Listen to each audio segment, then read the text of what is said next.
Okay, let's just take a second and think about our oceans. They're just these massive, kind of mysterious places full of life. Absolutely incredible ecosystems. But there's something else there, too, under the surface.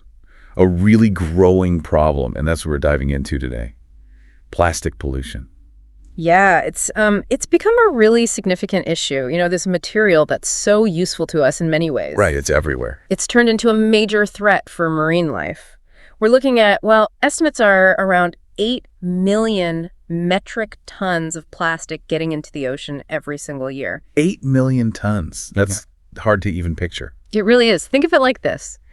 A full garbage truck's worth of plastic being dumped into the sea every minute. Every minute. Wow. Okay, so that's a huge number. Yeah. Let's really unpack that in this deep dive. We want to understand just how big this problem is, how it's actually harming marine life and ecosystems. And the connections to climate change, too. Exactly, and what it means for us, our health, the economy. The goal here is really to get a clear picture of what's going on and, frankly, why we should all be concerned. Precisely. And to get that scale, you have to look globally. This isn't just one place, it's everywhere. It's linked to, how much plastic we make in the first place. Which is a lot, right? Oh, yeah. Over 400 million tons back in 2020.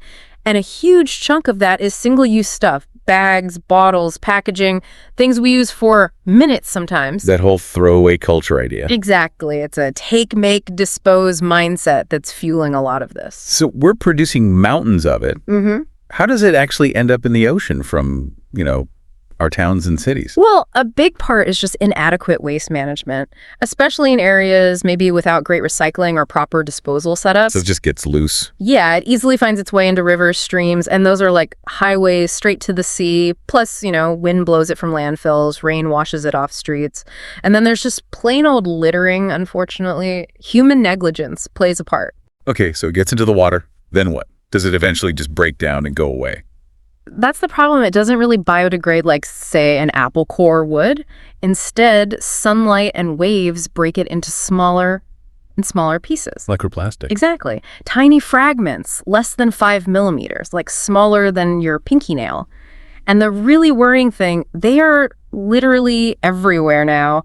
Scientists have found them from Arctic sea ice down to the Mariana Trench. The deepest part of the ocean. Wow. That's pervasive. And what about the bigger stuff we see, like bottles or fishing nets? They stick around too. Oh, absolutely. Those larger items can persist for decades, maybe even centuries, on things like lost or abandoned fishing gear. People call them ghost nets, but particularly nasty. Why is that? Because they just keep drifting and fishing, basically. They trap and kill whales, dolphins, seals, turtles, long after they've been lost. And then you get these huge accumulation zones. Like the Great Pacific Garbage Patch. Exactly that. It's this enormous swirling vortex of plastic debris, mostly between Hawaii and California. The estimates vary, but some say it's twice the size of Texas, just floating plastic. Twice the size of Texas. It gives you a real visual, doesn't it? Yeah. A very stark one. It really does. It shows the scale we're dealing with. Right, so tons of this stuff. Big pieces, tiny pieces swirling around out there. Which brings us to the really tough part. Yeah. What is this actually doing to the animals living in the ocean? Yeah, this is where it gets really heartbreaking. One of the most direct ways is ingestion, animals eating it. Like sea turtles mistaking plastic bags for jellyfish. I've heard about that. Exactly. A floating plastic bag can look remarkably like a jellyfish, which is a major food source for them. They swallow it, it blocks their digestive tract. So they can't eat properly. Right. They basically starve slowly. It's awful. And it's not just turtles, is it? Seabirds are badly affected too, I understand. Oh, definitely. Albatrosses, for instance. They skim the surface for food, pick up bits of plastic, think it's food. And they feed it to their chicks. Yes. They bring it back to the nest and feed it to their young.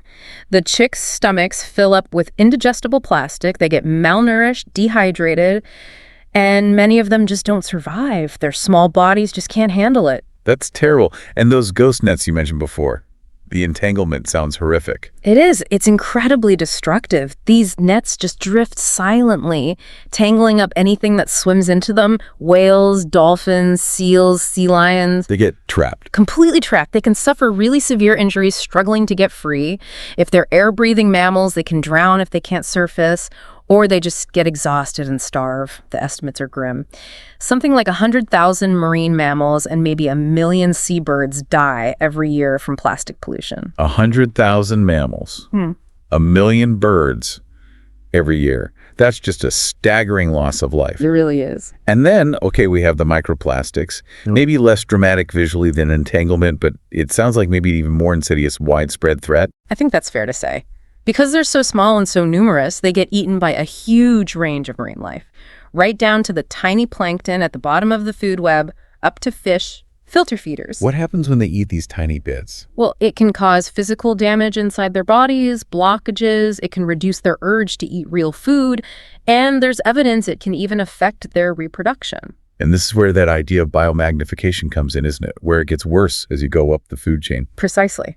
Think about filter feeders, like mussels or oysters. They're constantly filtering water, so they accumulate a lot of these microplastics. Right. Then a bigger fish, maybe a tuna, eats lots of those mussels. It ingests all the plastic that was in them. Then maybe a shark eats the tuna. So the concentration of plastic and potentially the chemicals associated with it gets higher and higher at each level. Which inevitably leads to the question, what about us?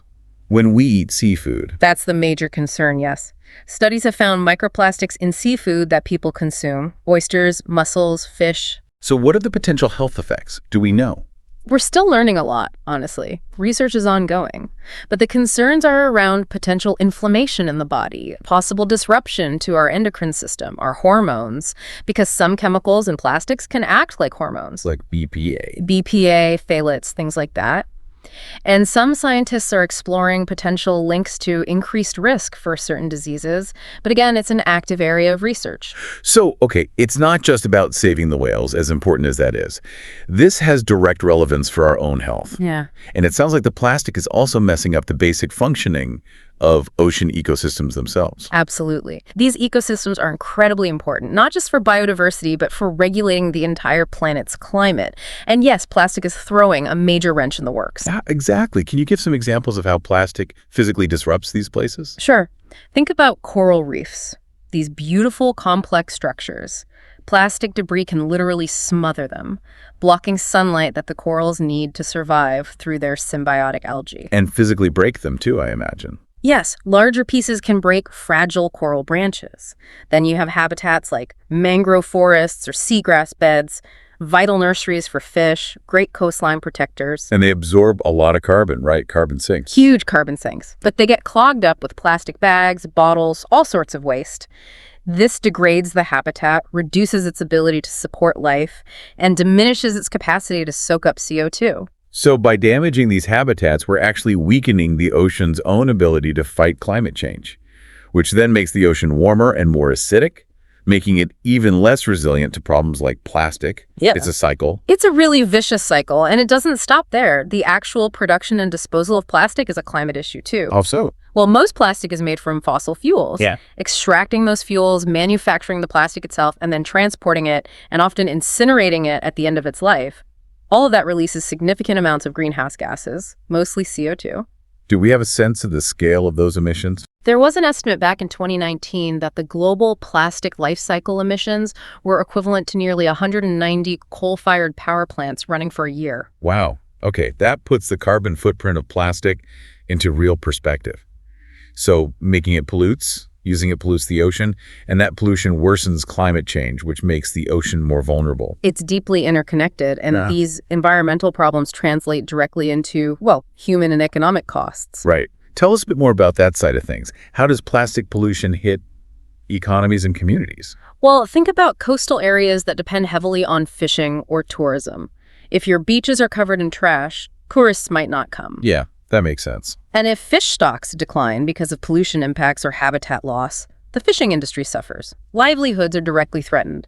The UN actually put a figure on it, around $13 billion per year in economic damage globally. $13 billion a year. That's substantial. It includes costs like beach cleanup, losses in tourism, damage to fishing gear, decline in fish catches, all sorts of things. And I'm guessing those costs don't fall equally on everyone. No, absolutely not. Often it's small island nations or developing coastal regions that bear the brunt. They might not even be the biggest producers of plastic waste. But they're downstream. Exactly. Ocean currents carry the pollution to their shores, and they often lack the resources or infrastructure to really deal with it effectively. It's a real equity issue as well. We touched on eating contaminated seafood, but are there other health angles with microplastics? Yes, the fact that they're becoming so widespread is a growing concern. They've now been detected in drinking water sources, in table salt. Salt? Really? Yes. And even more recently, in human blood samples and deep in lung tissue. Okay, that's unsettling. It is. And while, again, the long-term health impacts are still under investigation, the potential risks from those embedded chemicals, the BPAs, the phthalates we mentioned, interfering with hormones, potentially increasing risk for chronic diseases, these are serious concerns being actively studied. And for communities relying directly on the ocean for food. For them, declining fish stocks due to plastic pollution isn't just an economic issue, it's a food security issue. It can directly impact their health, their nutrition, and push people further into poverty. It's all linked. It really is a complex web. Okay, it feels overwhelming. Yeah. But it can't be all doom and gloom. There must be solutions, right? Reasons for some hope. Oh, absolutely. And there's actually a lot happening on many different fronts. Governments are definitely stepping up more than they used to. Like banning single-use plastics. Exactly. By 2023, something like over 100 countries had put in place bans or restrictions on things like plastic bags, straws, cutlery. It's a positive trend. That's good to hear. What about internationally? Is there cooperation? Yes, a really big step was the UN agreement in 2022 to start negotiating a legally binding global plastics treaty. That's huge. It signals a worldwide commitment to actually tackle this together. A global treaty. That sounds promising. Are there technological fixes emerging too? Like new materials or cleanup tech? There's a lot of innovation happening. People are developing biodegradable or compostable alternatives to conventional plastic. Scientists have even found enzymes, basically, tiny biological helpers that can actually break down certain types of plastic. Plastic-eating enzymes. Wow. Yeah. And there are various technologies being tested to try and collect plastic that's already out in the ocean gyres. The big challenge with all of these, though, is scale. Right. Making it work effectively for the sheer amount of plastic out there. Exactly. It's one thing to have a cool invention, it's another to deploy it globally at a meaningful scale. So technology might help, but it's not a silver bullet. Mm-hmm. What about us? As individuals, Yeah. It can feel like, what can I possibly do against 8 million tons a year? Individual actions really, really matter. They add up. Reducing your own plastic footprint is a powerful place to start. Like reusable bags, water bottles? Simple things, exactly. Choosing products with less packaging. Saying no to single-use items when you can. Participating in local cleanups, beach cleanups, river cleanups makes a direct, visible difference in your community, too. And it's not just about our personal choices, right? Pushing for bigger changes matters too. Absolutely critical. We need systemic change. That means advocating for better waste management infrastructure in our communities and countries, supporting businesses that are genuinely trying to be more sustainable. And holding companies accountable. Yes, holding corporations accountable for the plastic they put out into the world. Education is also huge. Just raising awareness, helping people understand the connections, shifting behavior. Organizations like the Ocean Conservancy or the Five Gyres Institute do amazing work on research, cleanup, policy. And local groups too. Definitely.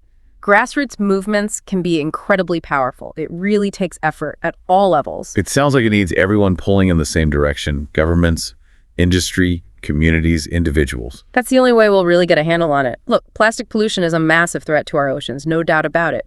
But the key thing to remember is we created this problem. Which means we can solve it. Exactly. We have the capacity and I think the growing responsibility to find and implement solutions. And as we've talked about, the health of the oceans isn't separate from us. It's fundamental to our own survival, isn't it? Right. Regulating climate, providing food, oxygen. Utterly fundamental. They are Earth's life support system. So every piece of plastic avoided, every policy supported, every voice raised for cleaner oceans, it all counts. It all contributes. The time really is now before this tide of plastic becomes completely overwhelming. So maybe as you go about your day-to-day, just think about that cumulative effect. All our small choices about plastic adding up globally. What was maybe one thing, one small change you could make starting today to be part of that solution for a healthier ocean? It's definitely something worth considering.